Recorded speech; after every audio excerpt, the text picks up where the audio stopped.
Welcome to the Tech Life Well podcast. We're delighted to have you with us. Where we make technology simple, thoughtful, and useful. For more insights and episodes, visit techlifewell.com. Welcome to the Deep Dive. We're here to take that stack of articles, all that research you have, and turn it into the crucial, actionable knowledge you need. And today, our mission is one that I think speaks to anyone who's ever faced a giant documentation project. Oh, yeah. Efficiency. Specifically, we are going deep on how to use large language models, LLMs, to, massively speed up the creation of high-quality training content. That really is the dream, isn't it? It is, that pile of materials you dread. Yeah. Employee onboarding, team docs, client guides. It's a sinkhole for time? A total time sink. It needs so much attention to detail, but more than that, it's just mountains of copy, usually starting from a completely blank page. It's the volume. It's always the sheer volume that gets you. You're not just writing one thing. You're doing intros, definitions, all this context, and then you have to fit it to your company's specific way of doing things. But what if you could skip, say, 80% of that initial drafting headache? We're going to distill a practical 3-step workflow. It was developed by a staff program manager, Ben Starsky, who actually managed to cut up to 80% of the time for a first draft. And that 80% claim, it sounds monumental, but the process itself is surprisingly straightforward. This is your blueprint for using AI, not just for raw speed, but for better quality, really. In better quality. How so? Well, Ben himself says the result is perhaps better learning and training content. And that's because you're freed up. You can stop focusing on just generating words and start focusing on strategic refinement.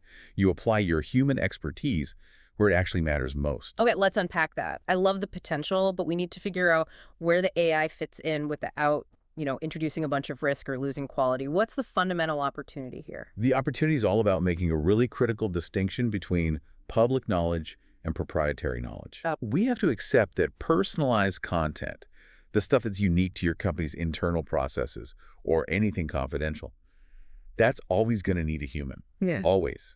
The LLM just doesn't have that data. So the human expert is the keeper of the secret sauce. Absolutely. That confidential core is, and should be, completely off limits to the AI. Yeah. But, and this is the key, if you look at a typical training module, huge chunks of it, the basic definitions, the industry context, that's not specialized. It's public knowledge. It's public knowledge. Yeah. The intro to cloud computing, the principles of product management, that's where the AI can do the heavy lifting. So if I'm hearing you right, we're basically using the LLM to get us past that blinking cursor on the blank page. That's the core benefit. Starsky used a model like ChatGPT, but this process works with any good text-based LLM.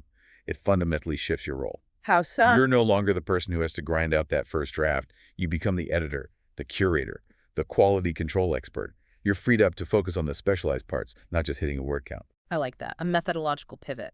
So how do we actually do this? We have the tool, we see the opportunity, the separation of public and private knowledge. What are the 3 steps in Ben Starsky's workflow? The whole thing is built on a loop we can call redact and reintegrate. Yeah. It starts with step 1, which is all about careful prep and generic generation. Okay. Step 2 is supplemental research, and then step 3 is where the human comes back in for the refinement. Let's start at the beginning one. Step 1, scoping and generic copy generation.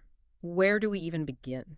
You actually begin before you even touch the AI. You have to meticulously scope out the learning objectives. You need to be crystal clear on, say, the 5 key things the learner has to know by the end. Once you have that, then you use the AI to provide the basic copy for a general concept. And this is where the security part comes in, the whole confidentiality thing. If you're trying to move 80% faster, I can see people accidentally pasting in proprietary data. That is the single most crucial caveat of this whole stage. You have to stress test your prompt. Make absolutely sure all confidential, customer-specific, or internal strategy info is kept completely out of it. So the request has to be generic. Totally generic. It can only draw on the LLM's existing public knowledge base. This is the redact part of the loop. If you can't be 100% sure the prompt is clean, you just don't submit it. So what does a safe generic prompt actually look like? You're not just typing, tell me about cloud computing. No, you're making it functional. You're asking for concepts explained clearly, but you're already tailoring it to who's going to read it. Yeah. So for an HR training, maybe you'd ask, explain to an adult with no technical background the business value and risks of cloud computing. I see. Or for a tech team's soft skills training, you could try. Explain to an early career product manager at a highly technical company the importance of customer empathy, focusing on its impact on engineering workload. Exactly. Both prompts are about general concepts, but we're already starting to constrain the audience and the focus. And that foundational copy gives you your 80% head start. It's safe, it's fast. But it's incomplete. Which brings us to the part that used to be the biggest time drain of all. Step 2, supplemental research. Ugh, yes. This is where I've lost entire afternoons. You have your core content, but you need to add context. Who are the competitors? What are the related books or articles? Right. Imagine a writer spending hours just sifting through search results, trying to build a bibliography. The AI in this step can do that for you almost instantly. It can discover, summarize, and break down all that supplemental stuff. So the efficiency gain isn't just generating the text itself, it's filtering the entire internet for you. Precisely. You get an instant overview of the landscape. And this is where you reinvest that time you saved. You, the human, are no longer digging for context. You're evaluating the context the AI gives you. That's a huge distinction. The job shifts from retrieval to judgment. Instead of 2 hours of searching, you spend 5 minutes skimming a summary of competitors, and then you use your expertise to decide what actually belongs in the module. So what are some examples of prompts for this phase?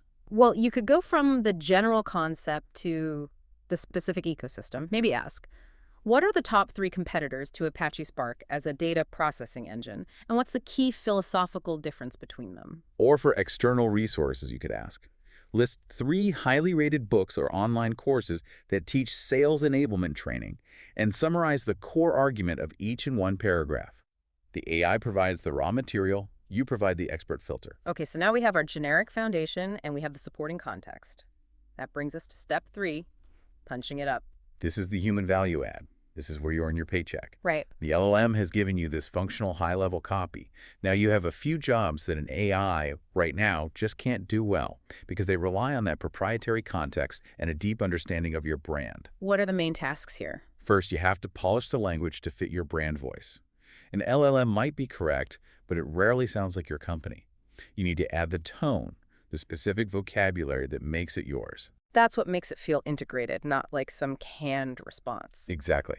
Second, this is the reintegrate part of our loop. You now have to weave back in all that confidential, company-specific info you left out. The AI told you what is a database. Now you add the line, and this is how our internal system, Project Chimera, uses that database. You're putting the general concept into your specific internal reality. And third, you add the human stories, the specific examples, company anecdotes, the things that make learning stick.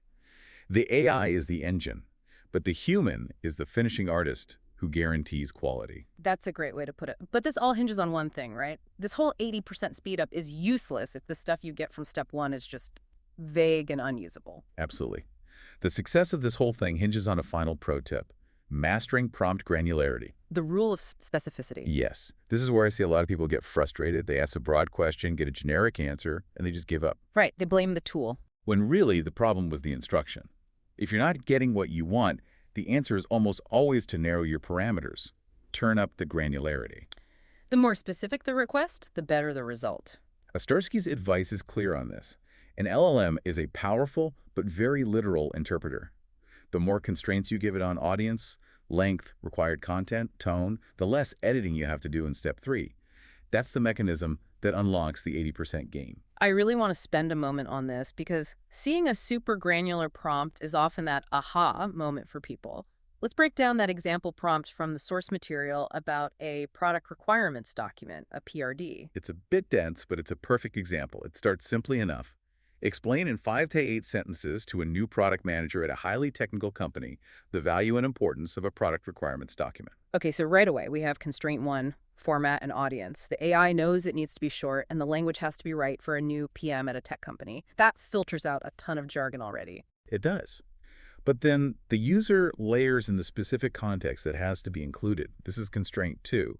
Include the fact that this process is extremely rigorous and allows the engineering team to know exactly what to build. And that's vital. You're not just asking what a PRD is, you're forcing the AI to connect the PRD to engineering rigor, which is probably a specific cultural value at that company. And And then finally, constraint 3 adds the wider business implication, Yeah. and that it unlocks the ability of marketing, sales, and go-to-market functions to do their jobs correctly. What's so brilliant about that is you've completely moved past just asking, what is a PRD? You're basically telling it, write me an intro for a PRD, keep it short, target this specific employee, and make sure you hit these 2 critical business impact points that are important to us. You're synthesizing your proprietary knowledge, the link between engineering and GTM with the generic definition. The output you get is immediately useful and needs way less polishing in step 3. It really changes the skill set, doesn't it? It becomes less about being a good writer and more about being a great articulator of constraints. That's the whole story. To bring it all back, this validates that claim of an 80% speed up on first drafts. The AI does the bulk, generic work, which gives you speed. The human then focuses on voice, security, that redact reintegrate loop, and most importantly, adding the context for optimal learning. So what does this all mean for you, the listener, looking at your next big documentation project? We've covered the 3 steps: scoping and generic copy, then supplemental research, then that crucial human refinement. And we know granularity is the key to making it all work fast. I think the ultimate takeaway here is that the most valuable skill in this new world of content creation isn't just subject matter expertise. It's the ability to translate that expertise into hyper-specific instructions for a machine.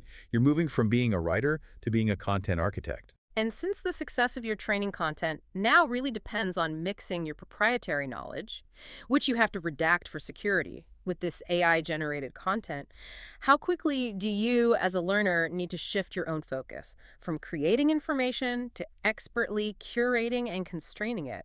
That's the transformation you need to be thinking about. The efficiency gains are there for the taking, but only if you master the art of the detailed instruction. And that's the final word on this deep dive. We hope this workflow helps speed up your next project. We'll see you next time.